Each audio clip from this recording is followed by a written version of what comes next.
Many are predicting that the worst is yet to come, which is unfortunate, said one person here.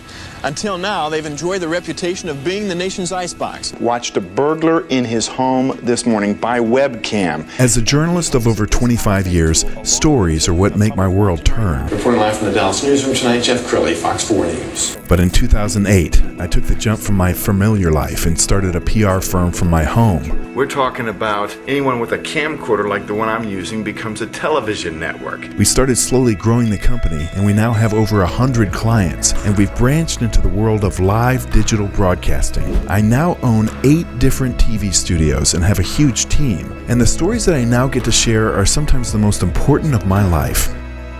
Life has a funny way of coming around full circle. This is the Jeff Crilley Show. Welcome to my show. A number of Americans right now are grieving. We may not recognize it as grief, but we're grieving the loss of a loved one in case of COVID-19 who's taken a loved one. We are grieving the loss of a job sometimes. We're grieving the loss of a way of life. To put it all into perspective for us, Amy Fulmer, she is a author of a best-selling book, Don't Trip Potato Chip, and she's going to share with us her personal journey with loss. Amy, thanks for being on the show. Thank you so much, Jeff, for having me. Thank you. Well, I know you didn't set out to be a grief expert, but you became one, and you're helping countless families across the country deal with their own grief. Let's put aside the pandemic for a second. We can get back to that later. Would you tell everybody your story? Yeah, absolutely. Long story short, I, like everybody else, lived a very beautiful life, normal life. My son came along. I ended up raising him pretty much alone. And as a result of that, I started my own business. And I was very, very successful. I had a very big life, lived in Southern California. And then my son, had a myriad of neurological, he had epilepsy, depression. And I was trying to cope with that to the best I could. So there were so many unknowns as to what caused these things, but they started putting him on a lot of medications, and that became his go-to. His default when things got rough was to take drugs. And sadly enough, he started going out into street drugs, and he got extremely addicted. So I was running my business, homeschooling him. He had epilepsy, bipolar, manic depression, and was a very, very severe drug addict. So I battled for his life, and I lost the battle. In June 1st of 2014, he overdosed of fentanyl. At that time, they did not know what it was. Nothing was really known about fentanyl. And my life, Jeff, I just hit a brick wall. I became suicidal. I did not want to live, and I made my plan. And I was all ready to go to kill myself. And during that weekend, I had a very, I don't want to use paranormal, but I had an experience where my son came to me and showed himself to me straight up like a body. And I didn't believe in any of that stuff. I was kind of a mainstream Christian, if you will. So I thought maybe I was losing my mind. And he said, Mom, he stood at the foot of my bed. He kind of crossed his arms and raised his eyebrow like he used to when he would be upset with me. And he said, Mom, he goes, I know what you're thinking. And he said, if you do this, I will be very upset with you. So I thought to myself, wow, I'm already upset. Then I kill myself, and then I go to heaven, and he's upset. And I thought, this isn't just not going to work. So I sat there. And that weekend, I wrote my parent survival checklist. And I wrote it in about 15 minutes. And I thought, why isn't anybody talking about this? Losing a child, this is like off the charts. Like, no one's talking about this. There's very little help. Is it just me? So I started writing this checklist, like things that would help me, and might help other parents. Well, that checklist went viral in over 75 countries, and to this day is on my website. It's a free download.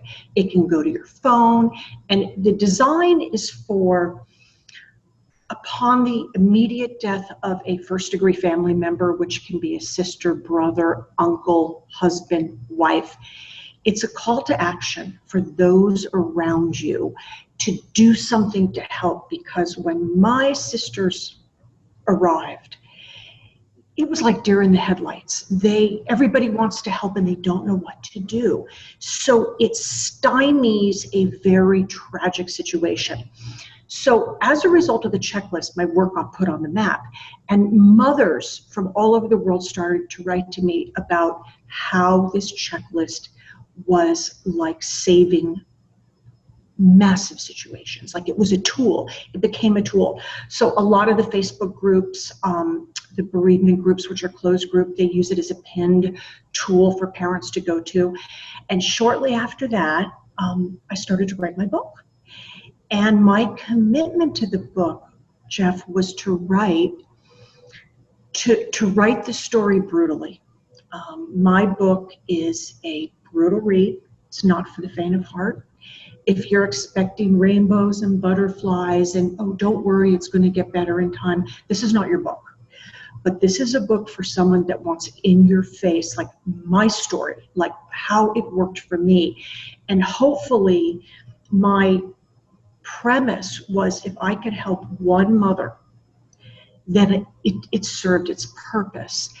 And the extension of that help has exceeded what I thought it would exceed. And it's a little of an evergreen, meaning it's a timeless story, because grief is timeless. So it just keeps growing and growing and growing and growing. And I feel that there's nothing like a mother to relate to another parent, because we're all in the same boat. You know, we share this similar pain. And that gives it a credibility that you can't buy through a therapist. You know, your family wants to help. Everybody wants to help. But unless you've walked in those shoes, you can't really show up for someone and unpack that mess the way another angel mom or angel dad can. So that's how it all started. Well, thank you for sharing your story, and I can't even imagine what you've been through. Tell us about the title. I mean, it's such a to me a catchy title. What does it mean? Well, you know, I tell people, because that's the first question everybody asks me, and I usually torture everybody and say you have to read the book, because it's hidden in the meaning of the book, and I don't want to. It's kind of like telling the end of a murder movie. Yeah, of course. You know. But I will certainly share it with you because it's so near and dear to my heart. When I grew up, when my son was growing up, and I was kind of a strict mom, and you didn't do your homework, and you didn't clean your room, all of those things that all parents go through. And my son, you would have to know him, and all parents espouse the beauty of their children, and they are all beautiful, but my son had a way of stealing your heart. I mean, he could steal your heart like none other. I mean, even teachers and principals and police just said, I don't know what it is about your son. We just can't get mad at him. So when I would try to get mad at him, he would look at me and he would go, "Mom, don't trip potato chip." And he would always tell that to me. So the night he died, which in and of itself is almost a completely separate story, I did not know he had taken the fentanyl, and he came home, and immediately I knew something was really, really wrong, like beyond what I could do. And in my head, Jeff, I heard this voice, and it was not my voice, okay? And it said, "Don't trip potato chip." And it was trying to calm me from a place outside of me, and it wasn't coming from my son. And I held on to that like a lifeline, because my soul knew that we were in big trouble. And I asked my son that night, I said to him, "Sweetie," I said, "you don't look well." And he said, "Mom, I don't feel well." He said, "I think I'm going to have a seizure." And I said to him, "Did you take your meds?" And he said, "I did." And I said, "Are you using?" And he said, "No, Mom, I'm not." And I looked at him in his eyes and I said, I'm going to ask you again, have you used? And he said, no, Mom, I haven't. And those were his last words that he said to me. So shortly after that, I started hearing in my mind, because I started panicking, don't trip potato chip, but it came from an outside source. So that's why I decided to name the book after that, because if I had not had the composure from those words, I would not have been able to navigate what came shortly after that. I would have been so unraveled with what I saw and what came down that I think I probably wouldn't even be here today to talk to you. There's a high probability. Wow. Well, obviously, there's no way to compare the pain that you experience with the millions of people who lost a job. I mean, there's grief going on in this country. Based on what you know about the stages of grief or going through the process yourself, what advice would you give to people who, like you, can't even get out of bed in the morning? Right. Their life. First of all, I really want to thank you for correlating this, because the longer I do this work, just so you know, at first I thought they were two, like grief outside of losing kids was different. The longer I do my work, I realized, Jeff, it's all tied together. So many of the same principles cross over. So, and I never denigrate someone's grief. I did actually a TV show last week from a woman whose gym was closed. And she was grieving the loss of losing all her friends there, the routine. I mean, it was a big part of her life. So we did a huge show. It was on YouTube, and it was one of the highest viewership shows. And it was about the grief of having your gym closed. And they asked me to come in and do the show. And I said to her, I said, listen, let's not denigrate this. Grief is grief. And our society does not teach us how to grieve. Let me just get that out. And that's part of the reason I do the work that I do. We are not taught as a society how to grieve. We're taught, suck it up. It'll get better with time. Well, guess what? It doesn't get better with time. And if you don't unpack it, it suppresses in your body. And then it manifests in other ways like anxiety, depression. You can act out, you can snap at family members, you're just off. But once you unpack it, this is how it worked for me. When I started to unpack my pain, and that's a lot of what my book is about, it never brought my son back, but it allowed me to cope with myself in a way that I could move forward in my life in a way that I thought was never remotely possible. So if you told me back in 2014 that I would be where I am today, I would have said no way. But because of the work that I put in, and then I started documenting it in my book, it brought me to a place where I can live in a way that I'd never thought was possible. And that is my hope with my work, is to get people on that road, one foot in front of the other. That's what we do. We go one day at a time. 1 ounce of grief relief is all you need. And then it starts the ball rolling, and you're off on this, dare I say, I'm going to say it, a magical journey. Since my son has died, and you can hate me for this, you can prosecute me, but I'm going to say it. Since my son has died, my journey has been magical. And I know that's really hard to hear, but I have to call a spade a spade.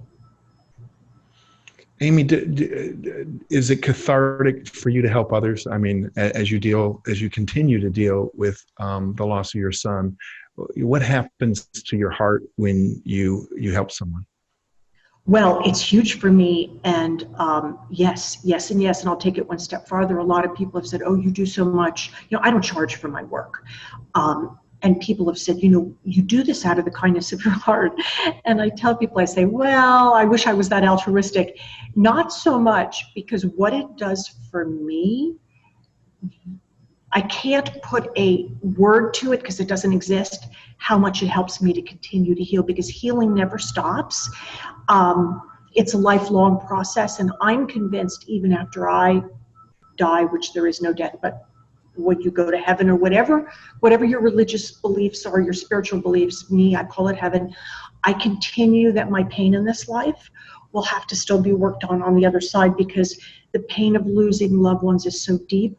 I think that pain needs to be worked out in continuous lifetimes. I feel it's that deep, and that's why I think there's nothing more important right now in this world today than what you and I are doing right now. And I want to thank you for having me on my show, because Jeff, we can never know who's going to watch this show. With the power of the internet today, it goes everywhere.